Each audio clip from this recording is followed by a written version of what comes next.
Welcome. Today, we're going to get into the architecture of leadership.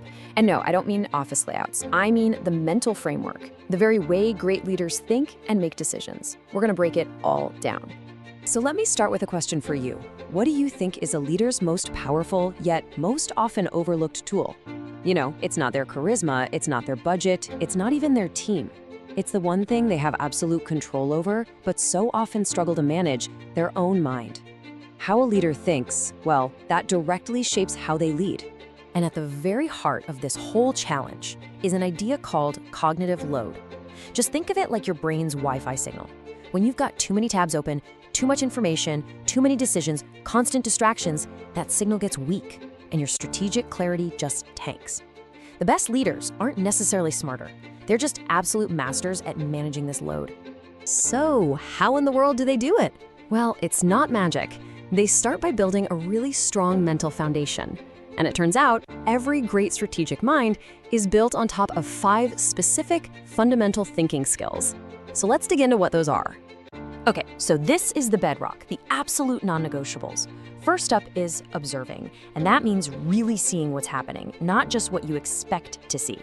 Then there's questioning, and this is a big one, constantly challenging assumptions, especially your own. Third is analyzing, which is all about finding that crucial signal in all the noise. Fourth, you've got to be good at connecting, linking ideas that seem totally unrelated to spot new patterns and opportunities. And finally, you have to be willing to experiment, to try things out and see failure as just another piece of data.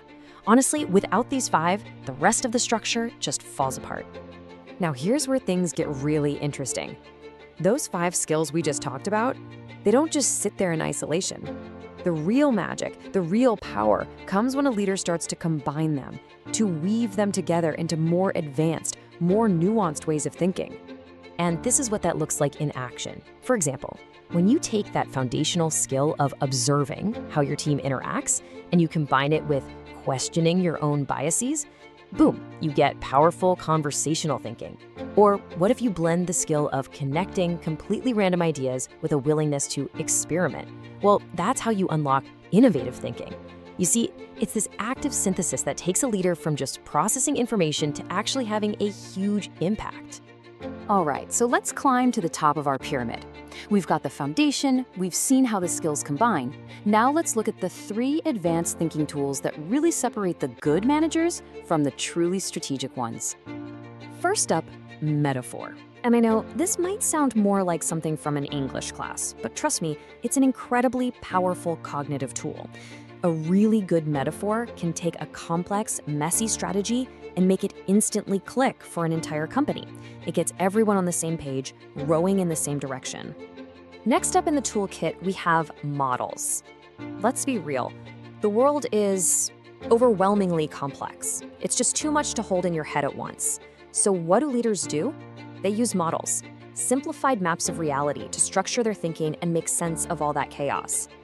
These models help them analyze problems, see hidden connections, and crucially, predict what might happen next. And that brings us to the final capstone skill, system thinking.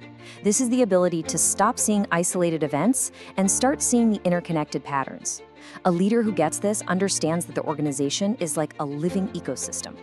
One small change over here can create huge ripples everywhere else. They're not just putting out fires. They're building a more resilient future for the whole system. So, as you can see, strategic thinking isn't some secret gift that only a few people are born with. Not at all. It's a structured architecture. It's something anyone can build, deliberately, piece by piece, from those foundational skills all the way up to these powerful apex tools. And that leads to the most important point of all. When you boil it all down, it comes to this. Great leadership is a product of deliberate, structured thinking. It's not just about gut feelings or instinctive action. By understanding and actively building this cognitive architecture, any leader can better manage their mental bandwidth and lead with so much more clarity and impact. So, we'll leave you with this final thought. Your leadership is an architecture.